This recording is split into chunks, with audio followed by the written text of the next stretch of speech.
Gente, são 6h10 da tarde dessa terça-feira, dia 29 de novembro de 2022. Eu sou o Walter Nagelstein, esse é o Endireitando, sejam todos bem-vindos. Eu tenho transmitido pouco aqui no Face, porque na verdade, a respeito disso que eu vou falar agora, eu tomei um gancho de quase um mês aqui no Facebook, não sei porquê.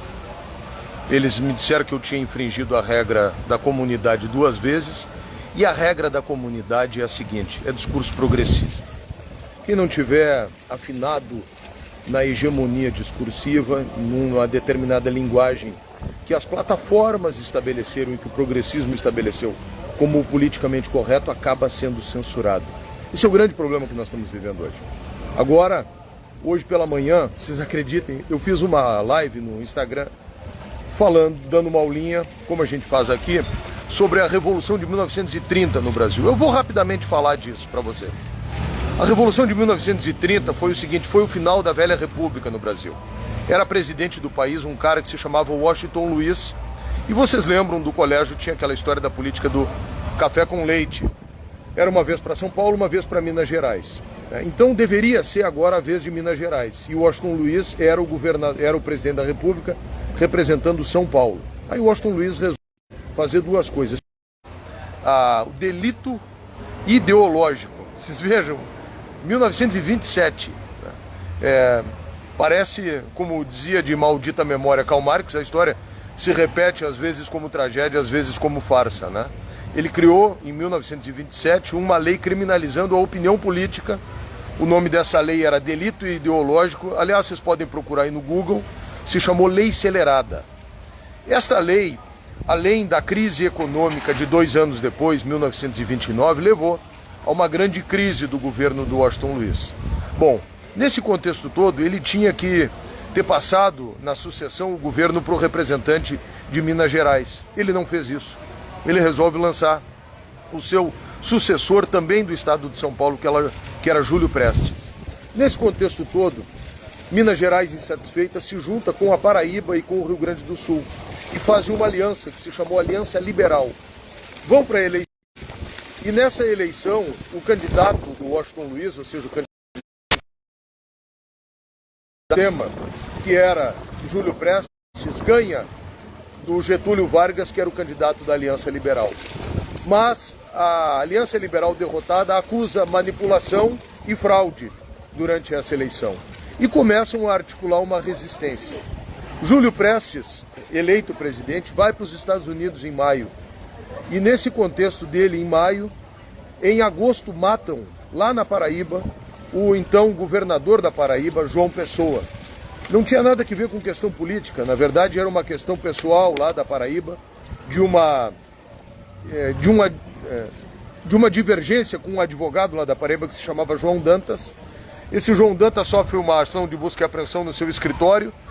Eles arrombam o cofre do escritório do João Dantas, descobrem umas cartas amorosas dele com uma poetisa, e essas cartas são divulgadas. E o João Dantas fica humilhado com aquela história e resolve se vingar do então governador da Paraíba, o João Pessoa. E o João Pessoa está numa padaria, num determinado dia o João Dantas entra na padaria e mata o João Pessoa. O João Pessoa era um dos 3 desse acordo da Aliança Liberal, que tinha perdido a eleição, mas dos 3 era o governador de Minas Gerais, que se chamava Antônio Carlos, o governador do Rio Grande do Sul, que era Getúlio Vargas, e o João Pessoa, o governador da Paraíba. Pois isso acaba por desencadear uma insurreição no Brasil, que começa em agosto e que depois é deflagrada no dia 3 de outubro, aqui no Rio Grande do Sul, a partir da tomada do quartel-general de Porto Alegre pelas tropas lideradas por Getúlio Vargas, mas tendo como chefe militar da Revolução Góes Monteiro, que depois viria a ser comandante da Aeronáutica, e que era general, o Góes Monteiro, e Oswaldo Aranha, aqui no Rio Grande do Sul, que é quem lidera, juntamente com o general Flores da Cunha, a tomada do quartel-general aqui da 3ª Região Militar. O que acontece? No dia 13 eles começam isso, no dia 3 de outubro de 1930. E depois eles pegam um trem aqui, sobem em Santa Catarina, Paraná, chegam a São Paulo e vão acabar lá no Rio de Janeiro. No dia 24 de agosto, uma junta militar depõe o presidente Washington Luiz. E o presidente eleito, que foi o Júlio Prestes, não toma posse, não chegou a tomar posse. É o segundo caso de um presidente que foi eleito que não toma posse. Depois foi o presidente Neves, como é que se chamava o nome dele, aqui, avô desse que foi senador aí por Minas, de Tancredo Neves, né, que morreu, mas morreu de doença. Na verdade, Júlio Prestes não tomou posse porque houve um golpe. Essa é a história. E eu contei a história de um candidato a presidente, eleito presidente, que não assumiu porque no interregno entre a sua eleição, que foi em março, e a posse, que seria em novembro, houve um golpe militar que acabou com a velha república e criou o período do Getúlio Vargas. Vocês acreditam que eu publiquei isso no meu Instagram e o Instagram colocou que era mentira? As pessoas quiseram republicar e o Instagram colocou que era mentira. Então nós estamos vivendo a era da pós-verdade, de um controle absoluto, e eu quero concluir essa live dizendo o seguinte: duas coisas muito perigosas. A primeira é que o Lula disse que vai regulamentar a internet agora daqui uns dias. Três coisas, aliás, que vai regulamentar em 100 dias a internet.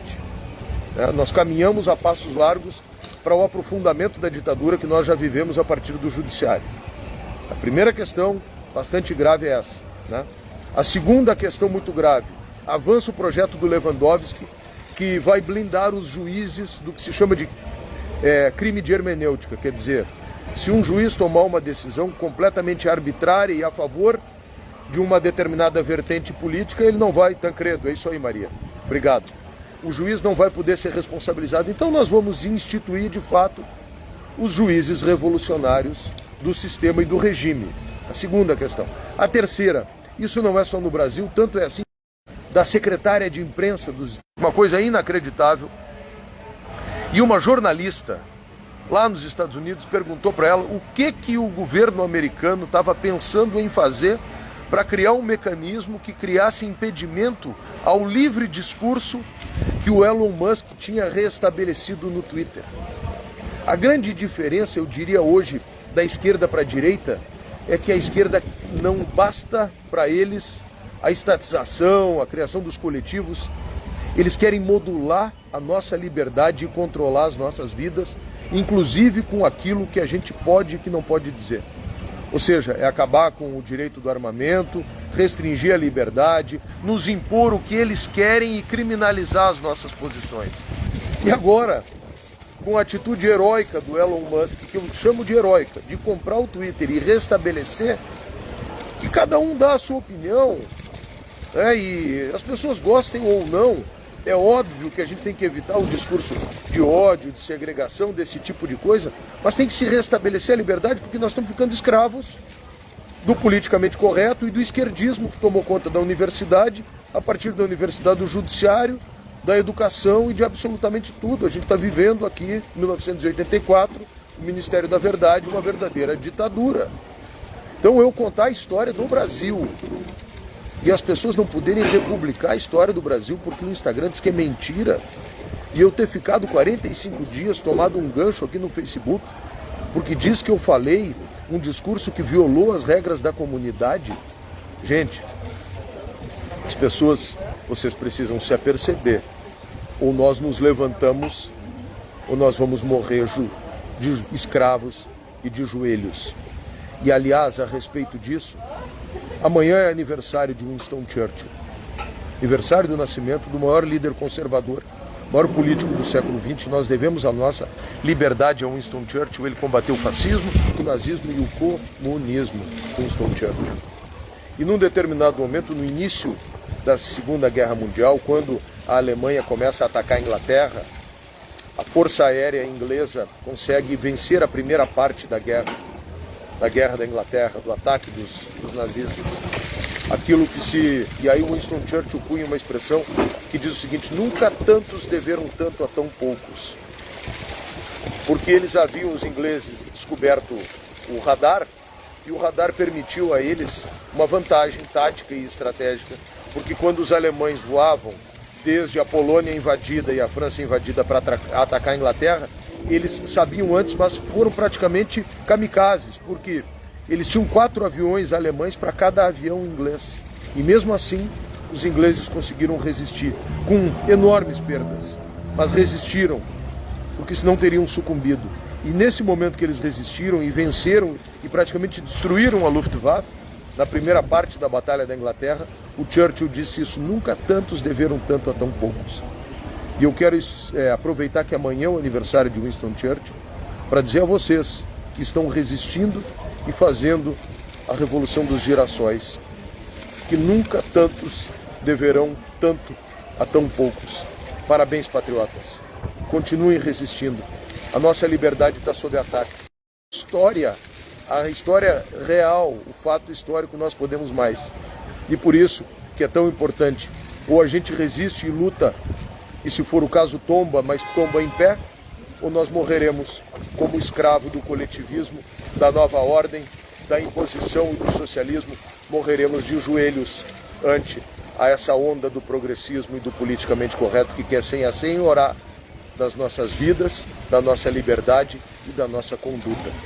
Eu sou o Walter Nagelstein e esse é o Endireitando. Que Deus seja sempre louvado.